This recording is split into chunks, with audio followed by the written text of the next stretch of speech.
How's it going, everyone? Here today with a S.H.Figuarts Spider Noir from Across the Spider-Verse.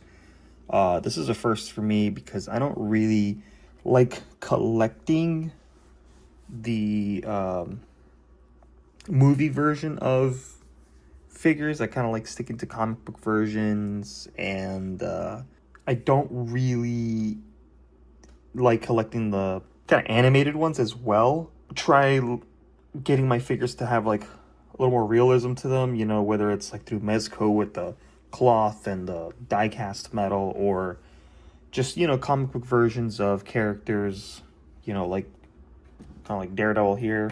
It's kind of like a comic book version of him, you know, obviously without the over the top shading in there. But I saw the pictures of this Spider Noir and I thought he looked amazing. And when I was like looking at pictures of Spider Noir in general, he kind of looks like this anyways, right? He has this kind of very cartoony, you know, dark look to him because of his character and what he is. So I figured he'll probably still blend in really, really well with my Spider-Man characters. So I kind of just bought it just for him.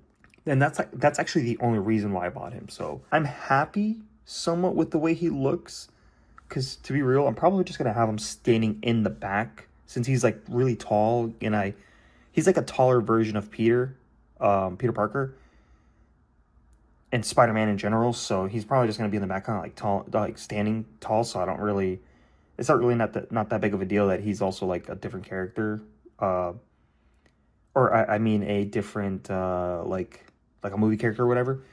So I've had a chance to kind of like mess around with them, and I'm gonna be honest with you, like he's good if you're just gonna kind of stand him in the back, which is what I'm trying to get to. That's what I'm gonna do. But he falls short in a lot of ways. So let's just go ahead and get into that, and let's start with the box. So you got your typical S.H.Figuarts box. When you get like these type of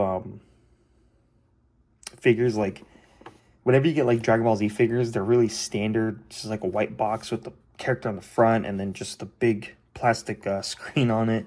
You know, they tend to cater more to the Dragon Ball Z exclusives like the SDCC, where you have like a really nice colored box and really cool pictures and stuff like that. So it's kind of funny how like when you get like Marvel characters, like they go all out, you know. Obviously, like they have different teams with S.H.Figuarts. Really simple. You get your promo pics, kind of the ones that you see in the when they first showed him. Yeah, that's pretty much it. Other than that, let's just go ahead and take a look at it. So you do get an instruction manual showing you how Spider-Ham works.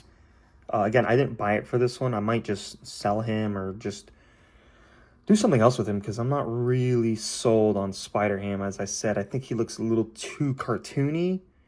And I have my Marvel Legends Spider-Ham from the Monster Venom wave, which he looks a little more comic book version-y, so to speak. So I'm probably going to use that one if I'm going to put him with Spider-Noir, because this Spider-Noir definitely looks a mixture of like cartoony, because that's kind of what he looks like, and kind of like realistic, right?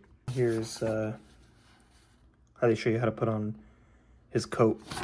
So he's like really gimmicky. I mean, you could tell that he's just kind of there to look, you know, like ridiculous and cartoony, right? He doesn't really have any articulation besides like that, and I mean, his arms come out and stuff like that, but he doesn't really feel like it moves too much. I mean, and the Marvel Legends ones too, it doesn't really move. So, you know, I think they're just supposed to kind of like be there. You do get a bunch of extra hands, and then you get like thwipping spiderweb hands. And then you get his hands with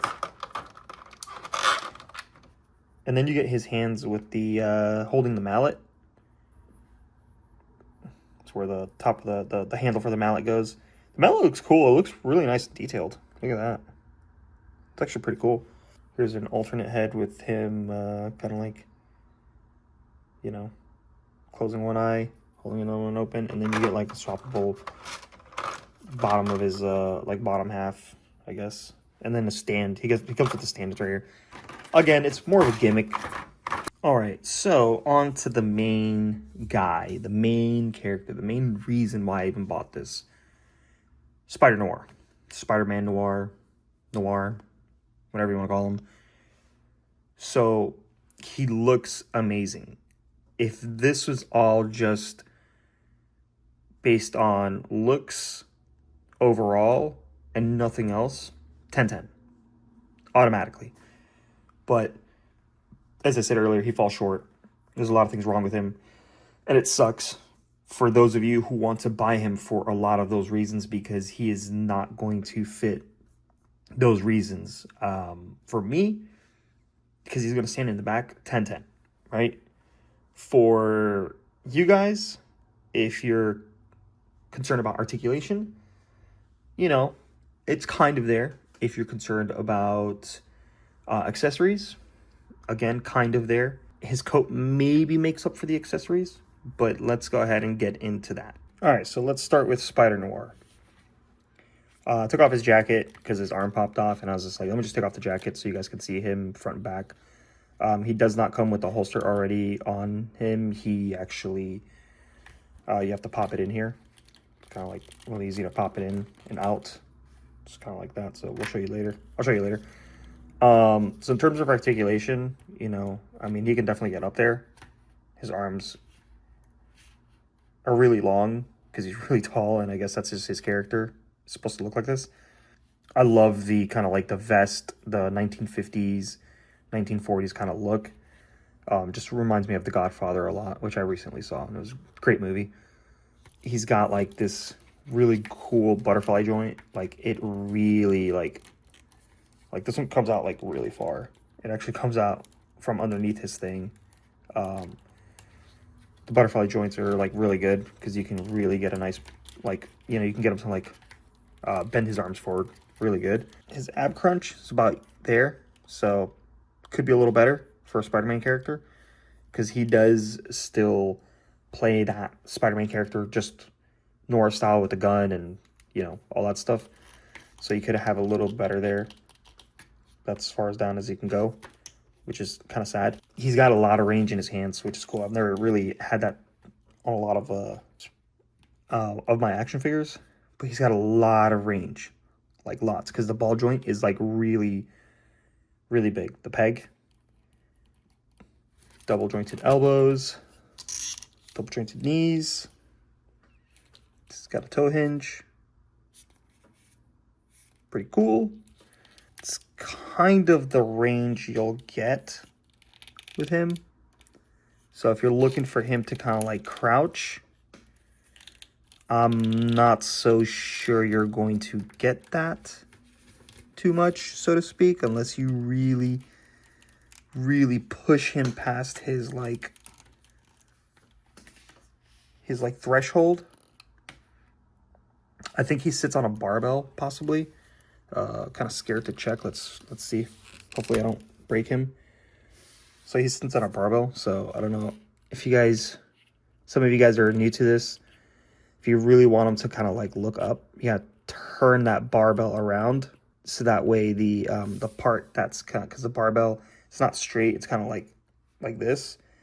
You get the barbell to kind of like lean backwards. That way you can have him look up.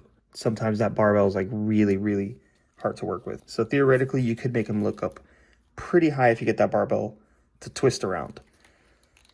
He can get a lot of range down because of how the barbell is. So that's pretty cool. So yeah, he's this is probably as far as I'm going to get him. I don't think I want to do too much. So he can crouch, but he's definitely limited, as you could see. I had the Ghost Spider from Into the Spider-Verse, and she was extremely flexible. So I definitely don't know why they couldn't have just added just that little bit that he needs to be that flexible. Again, aesthetically, the way he looks, phenomenal, amazing, they got it down. They got that dark, gritty. I love the dark, you know, like the grayish, like the gray wash on him. It looks really, really good. All right, let's get to the accessories. Start with this coat. This is probably one of the most premium coats I've ever felt. It's really, really nice. It feels extremely nice. It almost feels like, oh, man, I don't even know how to describe it. It's like cloth, but a mixture of cloth and like suede, I guess you could say. It's so nice. Like, they did the coat so well. This piece keeps falling off, so I'm just not going to bother right now. But it kind of like wraps around the back here, and I guess you could tie it if you want to close it. I mean, they went all out. Look at those buttons. Look at those buttons. They're so good. So good. He's got like pockets on the inside and everything. This is like one of the nicest feeling coats ever. Like, it's so nice. You got like cuffs, right? And you got buttons there. The stitching, I mean, the stitching looks really good too. This is literally, I mean, the lack of accessories. I feel like, if I'm being honest, the lack of accessories is probably because they put a lot of quality into this, and they're like, yeah, fuck it, like, just give them a few hands and just, you know, but make up for it in coat, right? And if that's really what they were thinking, absolutely all day. Get his hat, which is pretty cool. Really nice looking hat. Again, underwhelming. I mean, just these fucking webs look terrible. I mean, just get like 3 webs, and that's it. I mean, really? We get a lot more with Mafex for like a little less than what I paid for. I think I paid like $90 for this thing, and a lot of these Spider-Man figures that are like $60, $70 come with like 3 times as many hands and webs and all sorts of things, and better articulation. So that's kind of sad. You get the holster, like I said earlier. It's pretty cool. Also, another thing that he falls short, he's supposed to have a gun. This holster is just for show, right? When I first saw it, I was like, dude, he's gonna get a holster and a gun. No. I don't know what it is with their thing on guns and why they don't include them and what the hell is their problem, but they just refuse to give certain characters guns, and it's fucking stupid. Thwipping hands. More thwipping hands. Thumbs up hands. Maybe holding the web. So, and then you might have seen that I had a gun earlier. I just have a bunch of guns for my other characters. And the problem with this, where I think it falls short, if you really want to get him for many reasons, you're going to have to like start modding him or 3D printing stuff, because, you know, like with Deadpool, they knew that, like the first Deadpool release, they knew that people were going to get 3D printed guns and, you know, accessories from like third parties and stuff like that. So they at least added Deadpool's hands to have like trigger hands, right? To have them open like this, right? Or open like that, so he can like grip the gun or have his finger on the like the side of the gun, right, before you're ready to shoot. At least they added that. And then for him, they added the spots on his legs. On Deadpool, they had like spots on his legs, so you can get like holsters that can fit guns, right? And that's the shitty part, is that they could have at least given us this empty, right? They could have at least given us this like practical, so you can open it and it's empty, and then you find yourself your own gun. But of course not, right? Because why would they give us what we want? So this is the closest I can get to him holding a gun. You know, if your pictures are right and they're dark enough to not see it, you can get away with it, right? Because, you know, you could just get away with it, right? Just certain lighting, certain angles, you can get away with it looking like he's holding the gun, pulling the trigger, whatnot. But this hand right here was this hand here had the tiniest little hole that the web doesn't even fit in that, so I don't know what they were thinking. The web does not fit in that tiny, tiny hole. Look at that. There's no way the web is fitting there, so I'm not sure what they were thinking. But basically, I grabbed the Dremel, and I dremeled his hand, and I kind of like messed it up a little bit, but again, you can't really see it too much. And I managed to push it as far down as I possibly could. But then I ran into the issue that it was going right into where the peg goes into, so his hand wasn't, his peg wasn't going all the way in. And I managed to take a picture of it, which looks really good with the gun, but it doesn't stay in for long, or if I nudge it just a little bit, it just falls off. So if you're looking for practical use with his articulation and having a gun and all this stuff, this figure falls short, and I hope Mafex does their figure and adds guns and just kills it, because I'll be picking him up and then probably getting rid of this one. But most definitely keeping the coat, because this is like super nice. So let's put them back together with the coat and the hat, and let's just compare them to just a Mafex Spider-Man. Cool, we got him back with all his stuff back on, like his coat and his hat and the holster. Let's go ahead and compare him. I have my Mafex 185 Spider-Man. He's like so much taller, and I expected him to be because he's supposed to be taller in general, but he scales a little too tall in my opinion to really fit him with other Mafex characters perfectly. But I still think he'll fit somewhat good, like I said. I think so, which is the whole reason I bought him. So I think ultimately it'll probably still look good. If I'm unhappy with him, I'll probably just get rid of him at some point. Here he is next to Hammerhead, some Marvel Legends. And just for shits and giggles, because I have him next to me here. Here he is next to Lizard. Lizard could be taller than him if I could get these knees to bend, but I don't think that's possible. And this is the BAF Marvel Legends Lizard. So he's still pretty big. So my final verdict, is he worth it? Yes and no. If you want him to stand around like what I'm going to do, just have him in the back around like 30 Spider-Man figures, absolutely. He's just going to fit perfectly well, whether you're collecting Marvel, the MCU movie ones and comic book and all this stuff. If you're just going to have like every Spider-Man known to date, then yes, of course he's going to fit really good. If you're collecting comic book version of characters like me, he might fit pretty good in the back. I think so. He looks good enough and comic booky enough to do that.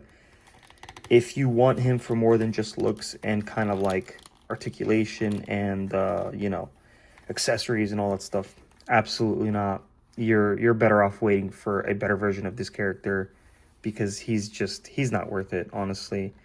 I don't like the whole Spider-Ham gimmick. I think it's stupid.